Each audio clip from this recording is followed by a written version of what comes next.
Bonjour à tout enfant de Dieu, partout où vous trouvez, que la grâce et la paix soient le partage de chacun d'entre nous.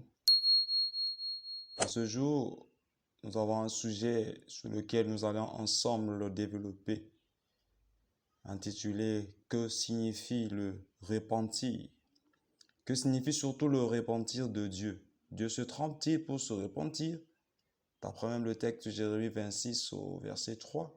Qu'est-ce que en fait la repentance? Déjà, le mot repentance vient du grec métanoia, qui signifie changer son esprit pour mieux s'amender de bon cœur, avec une aversion extrême pour ses péchés passés. En fait, métanoia, c'est comme un changement de direction. Alors, la repentance aussi est souvent euh, euh, considérée comme étant essentiellement la tristesse que ressent un être humain lorsqu'il se rend compte de ses péchés et décide de ne plus y persévérer. Repentance prend ici le sens de revenir d'une mauvaise attitude ou intention en ayant un remords, une meurtrissure. Quand notre conscience nous juge ou nous accuse et que nous nous reconnaissons transgresseurs. D'où Jean-Baptiste va dire dans Matthieu 3 au verset 2, repentez-vous car le royaume des cieux est proche. Le mot repentance peut aussi être utilisé pour illustrer un regret. Par exemple, nous pouvons nous repentir en tant qu'humains d'avoir porté une veste rouge au lieu d'une veste noire parce qu'elle se salit plus facilement, ce qui n'est pas un péché ici. Cependant, la repentance implique dans une certaine mesure la révélation que l'acte que nous avons posé a été fait par faiblesse, par manque de connaissance ou par ignorance. Chose étonnante donc, c'est que nous voyons dans la Bible Dieu se repentir. La première hypothèse que nous avons décrite plus haut est automatiquement à exclure, parce que Dieu ne pouvant pas pécher ni être un pécheur. Dieu ne peut être tenté par le mal, aussi ne tente-t-il personne. Jacques 1 au verset 13 nous le confirme. La deuxième hypothèse donc qui reste est donc le regret. Mais ce serait là aussi difficile à concevoir que Dieu regrette un acte, puisque la Bible nous dit qu'il sait toutes choses à l'avance, le commencement et la fin d'une œuvre. La Bible nous dit aussi que Dieu n'est pas un homme pour se repentir. 1 Samuel au chapitre 15 au verset 11, plutôt la Bible nous dit là-bas, « Je me repens d'avoir établi Saoul pour roi, car il se détourne de moi et il n'observe point mes paroles. » Cette expression, « je me repens » est donné ou bien à pour propriétaire Dieu ici. Alors dans 1 Samuel au chapitre 15 au verset 29, dans le même chapitre, il y a un autre texte qui nous dit « Celui qui est la force d'Israël ne ment point et ne se répand point, car il n'est pas un homme pour se repentir. » Alors nous voyons que dans le même chapitre, au verset 11, il semblerait que Dieu dise « Je me repens d'avoir établi Saoul », mais quand nous venons au chapitre 15 au verset 29 de 1 Samuel, celui qui est la force d'Israël ne ment point et ne se répand point. Alors, qu'est-ce qui se passe?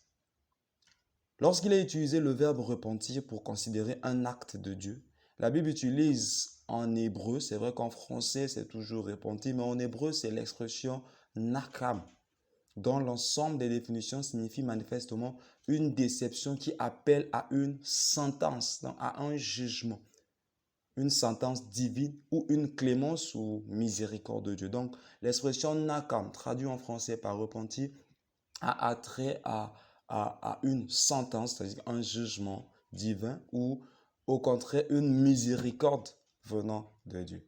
Dans la verset dans lequel le mot nakam est utilisé pour Dieu, les termes avoir du chagrin pour l'homme, avoir pitié des souffrances, et nous pouvons ajouter se lasser ou en avoir assez. Ils sont majoritairement donc associés. Il faut donc comprendre que si Dieu se répond d'avoir choisi un homme, cela signifie qu'il mettra fin à sa vie spirituelle. Il sera définitivement rejeté de Dieu. Cela ne signifie donc pas qu'il regrette ou qu'il a des remords à l'avoir consacré. Cela peut aussi signifier qu'il mette fin ou qui décide de ne pas appliquer un châtiment ou un jugement qu'il a prononcé par miséricorde.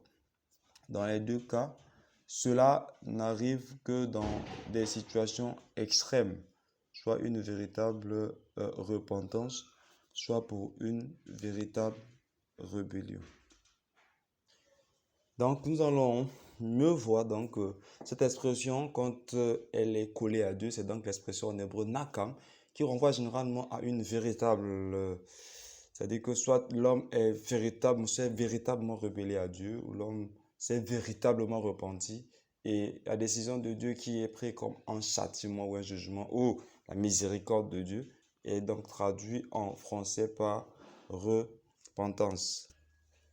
Donc, au premier sens qu'on pourrait donc donner à l'expression nakam, nous voyons dans Genèse 6 au verset 7, la Bible va nous dire: Et Yahweh dit, j'exterminerai de la face de la terre l'homme que j'ai créé, depuis l'homme jusqu'au bétail, aux reptiles et aux oiseaux du ciel, car je me répands, en hébreu donc nakam, de les avoir faits.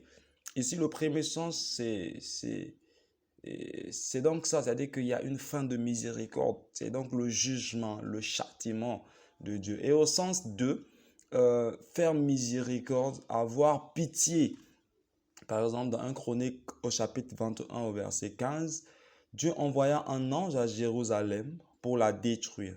Et comme il la détruisait, Yahweh regarda et se repentit, donc nakam, de ce mal. Et il dit à l'ange qui détruisait: Assez, retire maintenant ta main.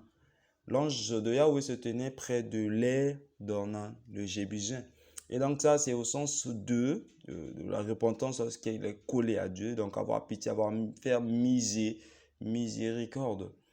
Cependant, vous savez, pour décevoir Dieu, il faut vraiment avoir persévéré dans le mal, au point de ne plus vouloir écouter Dieu. Quand nous arrivons à ce stade, Dieu décide définitivement de contester avec nous. C'est la conséquence du blasphème du Saint-Esprit qui implique de manière définitive la fin de la miséricorde dans la vie d'un homme qui a persévéré dans le péché sans s'en repentir. Jérémie 26 au verset 3, la Bible dit: peut-être écouteront-ils et reviendront-ils chacun de leur mauvaise voie, alors je me repentirai du mal que j'avais pensé leur faire à cause de la méchanceté de leurs actions. Ici donc la repentance fait référence à la clémence, à la miséricorde de Dieu. Que Dieu nous bénisse tous sur ce partage, et likez, abonnez, suivez, et que Dieu nous accorde tous le Saint-Esprit afin que nous continuions dans son œuvre.